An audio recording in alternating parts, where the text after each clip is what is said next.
तो आनंद का प्रसंग है और ये व्यवस्था बनी है। तो जिन जिन लोगों ने इसको बनाने के लिए हाथ लगाया, संघ के स्वयंसेवक होंगे, हितैषी होंगे, नहीं भी होंगे, व्यवसाय के नाते काम करने वाले होंगे, लेकिन अपनी सद्भावना सदिच्छा के चलते ही उन्होंने ये काम किया है। तो उन सबका अभिनंदन करना सरसंघ चालक के नाते मेरा काम है। कोई अच्छा काम हुआ, संघ के लिए लाभ का काम हुआ तो शाबाश तो कहना चाहिए। बाकी संघ में कोई सर्टिफिकेट वगैरह ऐसा मिलता नहीं। हमारे नागपुर में पहली बार बड़ा शिविर हो गया, नागपुर विदर्भ मिलाकर बहुत सालों के बाद संघ का बड़ा शिविर पहली बार वहाँ हुआ। नागपुर के कार्यकर्ताओं पर सब व्यवस्था का भार था। तो नागपुर के उस समय शारीरिक प्रमुख थे श्रीराम जी जोशी, वो सारा देख रहे थे। वो बहुत अच्छा संपन्न हो गया सारा कार्यक्रम। और बाद में एक दिन श्रीराम जी जोशी सहज कार्यालय में बैठक के निमित्त गए। तो पूजनीय बाला साहब उस समय गुरुजी थे, वो सरसंघ चालक थे। बाला साहब सह सर कार्यवाह थे, लेकिन बाला साहब देवरस नागपुर के भी प्रचारक कार्यवाह रह चुके थे। तो जैसे ही श्रीराम जी अंदर आए कार्यालय में एक शमी का पेड़ था उस समय, उसके नीचे बाला साहब बैठे थे। उन्होंने श्रीराम जी को देखते ही कहा, वेल डन, अच्छा किया। बस इतनी ही बात हुई। श्रीराम जी अपनी बैठक के लिए चले गए। लेकिन श्रीराम जी के ध्यान में वो प्रसंग जीवन भर रहा। और जब कभी कार्यकर्ता ये विषय आता था बोलने में, तो ये उदाहरण जरूर बताते कि कार्यकर्ताओं का उत्साह बढ़ाने वाला व्यवहार कार्यकर्ताओं ने करना चाहिए।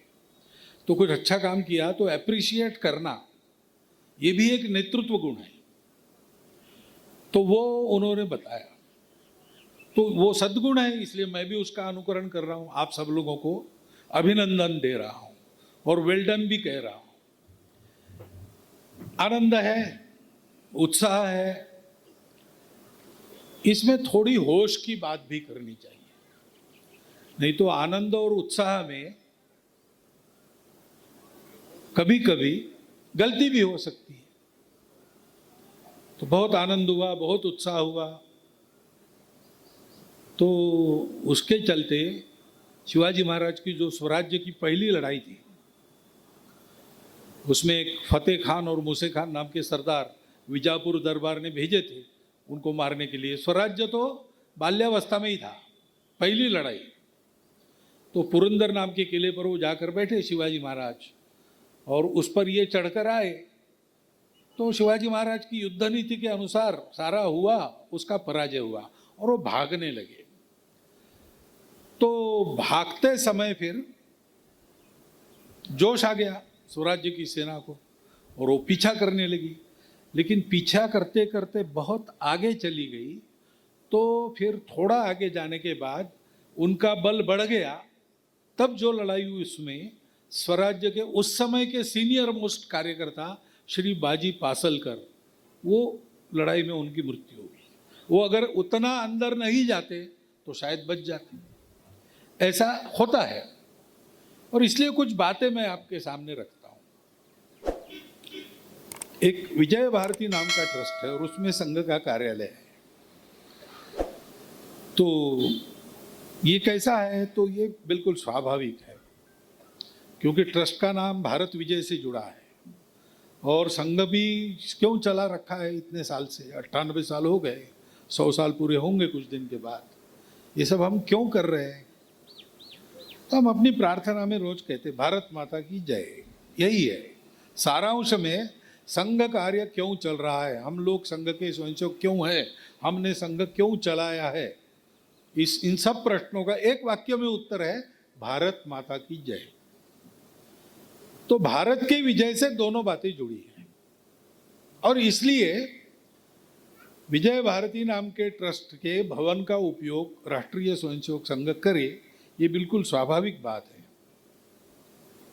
परंतु ये स्वाभाविकता में भी ये मर्यादा रहनी चाहिए कि विजय भारती नाम का एक ट्रस्ट है, राष्ट्रीय स्वयंसेवक संघ नाम का एक दूसरा संगठन है। दोनों में स्वयंसेवक ही है, दोनों का उद्देश्य समान ही है, लेकिन एक औपचारिक व्यवस्था है, दूसरा समाज की अनौपचारिक आत्मीयता को फिर से स्मरण दिलाने का काम है। अपने समाज में सर्वदूर आज के तारीख में भी प्रतिक्षण सहज आत्मीयता विद्यमान है। बहुत झगड़े चलते हैं देश में, भाषाओं के झगड़े चलते हैं, जात पात के झगड़े चलते हैं। अब ना जो स्वतंत्रता के बाद तंत्र है उसमें पॉलिटिकल पार्टियां हैं, उनके झगड़े चलते हैं। तो झगड़ों का कोई अंत नहीं ऐसा लगता है, लेकिन ये सब ऊपर ऊपर की बातें हैं। जरा बाहर निकलकर समाज में घूमे तो ध्यान में आता है, जहां जाएंगे वहां हर किसी प्रांत में, हर किसी भाषा भाषी में, हर किसी विचार मत के या पंथ संप्रदाय के व्यक्ति में हमको समान रूप से, मैं भी इस देश का हूं, वो भी इस देश के, इसलिए आत्मीयता प्राप्त हो।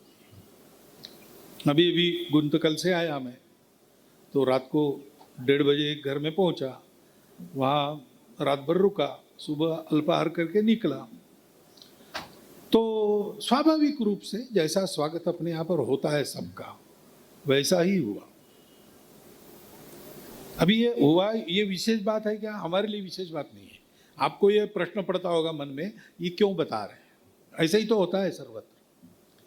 लेकिन एक देश के एम्बेसडर मिलने के लिए आने वाले हैं, तो उनका या मैं आऊँ क्या, इतने इतने तारीख को इतने इतने बजे आओ। उत्तर गया कार्यालय से, तो बाद में उनका प्रश्न आया, सॉरी मैं मेंशन करना भूल गया, हम 3 लोग हैं, हम सब आए क्या? तो उत्तर तो गया आइए, लेकिन हमारे पत्र व्यवहार देखने वाले आले, हम पूछे, ये पूछने की क्या बात है? हम तो मानकर चल जितने लोग उनके साथ आएंगे उतने आएंगे। लेकिन हमारे यहाँ ये मानकर चलते, विदेश में ये रजिस्टर करना पड़ता, इतने लोग आएंगे, और आगे जाते तो इतना खाएंगे, ये भी बताना पड़ता है, उससे ज़्यादा नहीं मिलेगा। लेकिन हमारे यहाँ ऐसा नहीं है। वही अनुभव हुआ, और उस परिवार के एक सदस्य ने एक पत्र लिख के मुझे दिया। उस पत्र लिखने की जरूरत नहीं थी, लेकिन दिया, और उसमें ढेर सारी शुभकामनाएं, आपका स्वास्थ्य अच्छा रहे, आप ऐसा ऐसा आपके काम में सफलता प्राप्त हुई। अब उस करने की जरूरत नहीं है। मैं फिर उस परिवार में जाने वाला हूं, नहीं जाने, मुझे नहीं मालूम, मेरा पहले परिचय कभी नहीं था। परिवार के प्रमुख वो अलग है, ये सदस्य एक जूनियर सदस्य है परिवार का, उसको ये करने की आवश्यकता नहीं थी, लेकिन सहज रूप से मन में आता है, बताते। ये सहज आत्मीयता अपने देश के जनजीवन में अनुभव में आती है, और उसी के शक्ति के कारण चर्चिल की भविष्यवाणी को हमने गलत सिद्ध किया। चर्चिल ने भारत में स्वतंत्रता आंदोलन चल रहा था, उसके संबंध में बोलते समय ऐसा कहा था कि ये क्या स्वतंत्र होकर क्या करेंगे, आपस में लड़ेंगे, खून बहाएंगे, इनको स्वतंत्रता दे दो, 10 साल के अंदर फिर से हमारे पास आएंगे, हमसे नहीं होता, आप अपना देश संभालो। अब आपस में इतने झगड़े हमारे हैं, ये बात तो अभी भी सही है, लेकिन ऐसा नहीं हुआ कि हम फिर से अंग्रेजों के पास गए। अब हमारा आदमी ब्रिटेन का पंतप्रधान बन गया, उल्टा हो गया। ये क्यों उल्टा हो गया?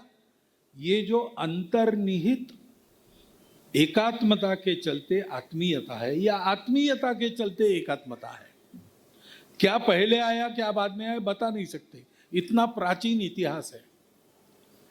ये जो प्रेम है, वो प्रेम ये अपने समाज के संगठन का स्वाभाविक आधार